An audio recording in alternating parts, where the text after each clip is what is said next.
Welcome back to another edition of the Eleusinian Society. I'm very happy to announce that we got some new gear for the production of this channel. So we got a couple new cameras, some lighting, some really fancy stuff. I look forward to using that in future videos and maybe up the production quality a little bit. Today we're going to be talking about the second installment of the Egyptian Masonry videos. This one is going to be more on the Crata Repoa. And for those of you who don't know what the Crata Repoa is, basically it is the 7 degrees of higher Egyptian Freemasonry according to the book that it's named after. But the book itself, the Crata Repoa book, is a compilation of several ancient philosophers and writers. It compiles their work talking about this subject and puts them all into one book, which then we can kind of get a better idea of the initiation rites and rituals and what the group might have been like. So without further ado, the second installment of Freemasonry of the Ancient Egyptians by Manly P. Hall. Modern-day Egyptian Masonry was brought to new life in the 18th century France through efforts of men like Comte Saint-Germain, a Freemason who founded many strange and ancient rites with many persons of position and distinction in their ranks. It was actually in the presence of American ambassador Benjamin Franklin, who was also a Freemason, that Comte's disciple Franz Anton Mesmer, yes, the reason why we have the word mesmerized, became so interested in electricity and magnetic fields. The study within the lodges of French Revival Freemasonry became highly sought after by those within the national fraternity who were in possession of great power and wealth, and for good reason.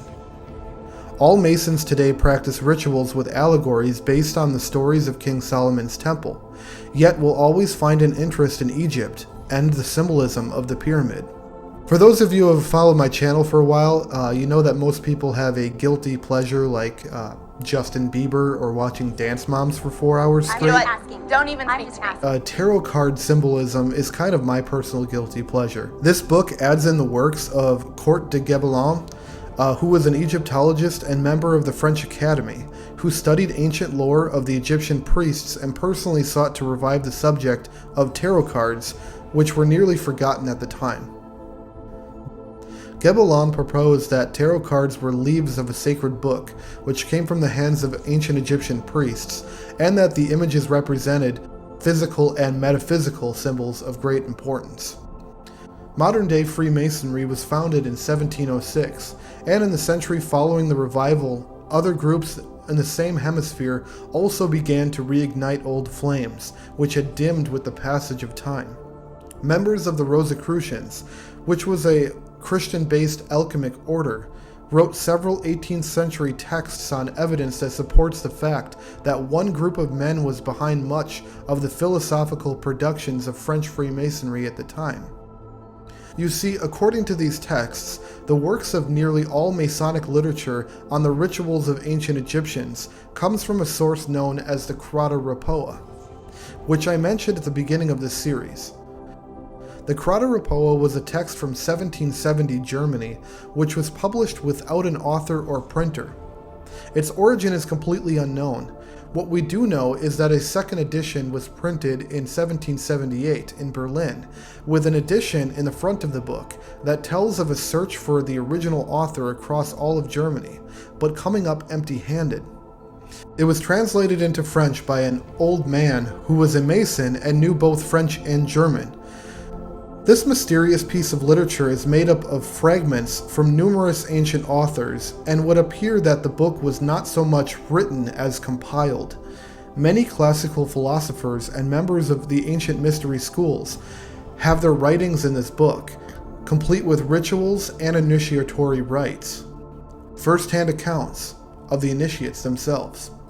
The next chapter expands on the Crata Repoa into the initiations of the ancient mysteries of the priests of Egypt. When an initiate, which is called an aspirant in the text, desires to be initiated into the ancient society of Crata Repoa, he is required to be recommended by someone who is already initiated. This was ordinarily done through the authorization of the king to the priests. The aspirant would first apply at Heliopolis, A very interesting place to begin the process.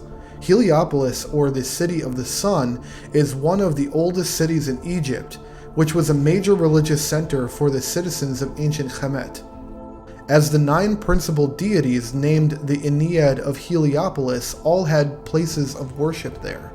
The aspirant was then referred to the institution of Memphis to become more learned in the ways of the craft, before sending them on to Thebes. According to the works of Herodotus, the aspirant was then circumcised, put on a special diet of vegetables, fish, and wine. Then the subject was caused to live several months in an underground bunker, where they were told to write down their thoughts on a papyrus scroll. This sort of Platonic method allowed the initiate to undergo a series of mental changes, from extreme stress to surrendering their will to self-understanding and enlightenment. When the time had passed and the initiate was conditioned into a monastic disciple, they were conducted into a gallery surrounded by columns bearing reliefs and images of Hermes. The initiate was required to memorize the maxims on the pillars by heart. The pillars mentioned were documented by Pausanias in his works and were later discovered in a subterranean site near Thebes. When this was completed, the aspirant was approached by a thesmophores, or introductor, who held in his hand a large whip, which was used to keep back those who tried to enter, but were not worthy to do so. The gate which he guarded was called the Gate of the Profane, which was the entrance to a large grotto where the aspirant was blindfolded and attached with elastic shackles around his hands. This begins the journey of the Crata Repoa initiate. The first degree, Pastophores. The apprentice was charged to guard the entrance of the gates of men. Then on their arrival, the thesmophores touched the shoulder of the Pastophores, or last of the apprentices, who was invited, to announce the aspirant who knocked on the gate. After a series of questions, the gate was opened and the aspirant admitted. The officers of the Crata Repoa Lodge are similar in nature to modern-day Freemasonry, with the master being called Hierophant and the Pastophores being the tiler who guards the door. After their initiation, which consisted of allegories and theatric scripture readings, the menes, or reader of laws, similar to a secretary of the Blue Lodge, informs the new initiate of the constitution of their order and recites the oath to which the initiate responds. A sword is lightly grazed against their throat to remind them of the penalty of breaking their oath they had just taken. The initiate's sight is then restored, and he is placed between 2 square columns, which in between was placed a ladder of 7 steps and a figure with 8 doors of different dimensions. These allegorical items were not explicitly explained, but rather described in enigma as followed. To you who come hither to acquire the right of listening, I address myself. The doors of this temple are firmly closed to the profane. They cannot enter hither, but you, Menes, Muse, child of celestial works and research, listen to my voice, for I am about to disclose unto you great truths. Guard yourself from those prejudices and passions which might draw you from the true road to happiness. Fix your thoughts upon the divine being and keep him ever before your eyes, in order the better to govern your heart and senses. If you earnestly desire to tread the true path to felicity, remember that you are always in the presence of that all-powerful being who governs the universe.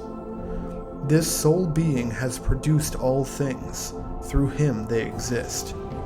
And he preserves them. No mortal can behold him, and nothing can be hid from his sight.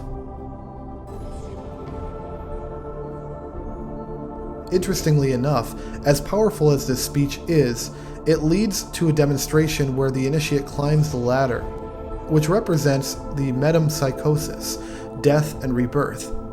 They are told that the names and attributes of the gods had a higher significance than was known to the people. They are taught healing and anatomy, how to compound drugs and medicine, and the symbols of Egyptian hieroglyphical writing. After these lectures were complete, the Hierophant closed the ceremony by endowing a word upon the new brother, of which others may know them as their own, a password, and a certain hand gesture.